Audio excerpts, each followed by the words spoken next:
Thank you, Ken. I can't believe we're already here. It seems like just yesterday that I was a senior in high school visiting Tippy on an admitted students' day when Dean Brown introduced himself to me. It just happened to be my 18th birthday, and the gift of our 10-minute conversation was life-changing. It's what ultimately brought me to Tippy. Thank you, Ken, for that and the unwavering support that you've given me over the years. You're appreciated by us all. My fellow Tippy graduates, look how far we've come. From those first days of having no idea what the UPO stood for and getting lost trying to find a way into W401, we're now about to enter another stage of life completely different from the ones we've already passed through. Now more than ever, the future is extremely unknown. I mean, seriously, 2020 has been a whirlwind of a year. I don't think any of us would have guessed as freshmen that this is how we would end our time in undergrad. I believe this quote by the great Paul Rudd sums it up. Look at us. Hey, look at us, huh? Who would have thought? Not me. Today, it is my duty to talk about the time we've had at Tippy in order to trigger your own nostalgia and for your loved ones to understand our experiences over the last few years. At the ripe old age of 23, I have a few lessons that I would like to share. Lesson number 1, face the future head on. It may be intimidating, it may be terrifying, but it's coming and no one can stop it. Remember how scared you were for that first financial accounting exam that you didn't really study for? Well, you passed and you're here. You made it through. Life is one big financial accounting exam. You might do well on some sections, not truly understand others, but as long as you get the gist and hang on for the ride, you'll end up all right in the end. Lesson number 2, change is okay. As a type A personality, I constantly have to be in control of everything. Do you remember in middle school when we took that test that told us what we should be when we grew up? Mine said that I would study business at the University of California, Santa Barbara. Obviously, that I didn't spend the last 4.5 years in California, where the weather is much nicer and there's more than just 3 Mexican restaurants that all share the same name. The changes didn't stop there. Switching majors, adding minors, being the first student from our college to study abroad in Russia, I just never seemed to get into a set groove. While it was a challenge for me as a control freak to accept, there's nothing in our lives that is ever going to remain constant. I found some of the best memories and truest friendships were forged when things didn't go as planned.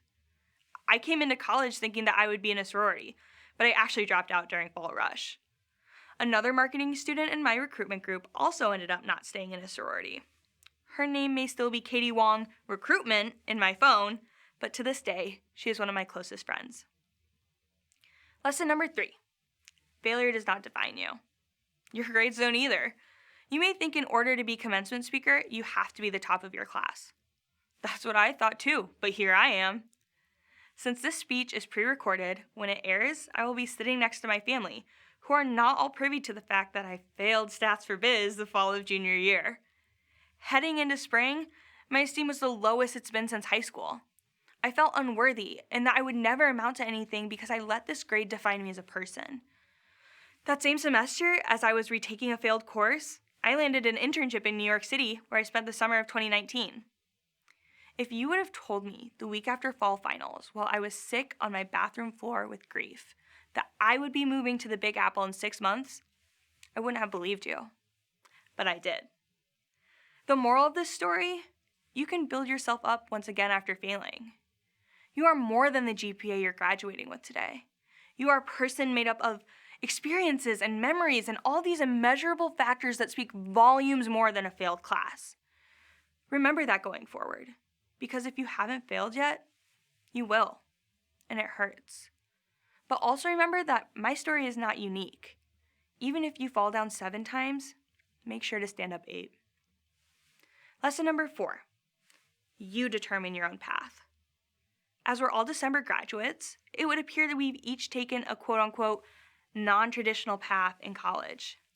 We have all arrived at this moment due to our own choices, whether we are graduating earlier or later than initially expected. If anything, this year has solidified my point. COVID-19 is a rupture in everyone's plans, proving that there is no traditional path.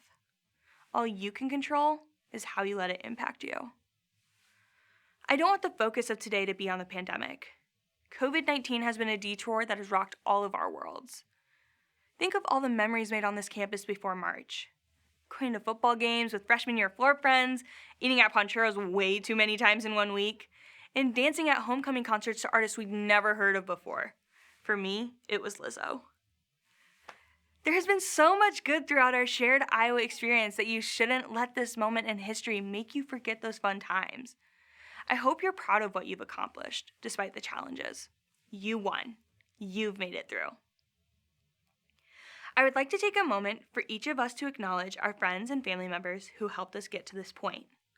Whether you're sitting next to each other, socially distanced, or Zoom calling into your celebration today, these are the people who love and support you through thick and thin. Personally, I would like to thank my grandparents, Boris and Olga Volfson, who sacrificed everything to give their descendants a better future. Ja vas lubię. Felicidades, pozdravляю. Congratulations, class of 2020. The credits and debits are balanced. We made it. Now let's go into 2021 and show the world what we've got.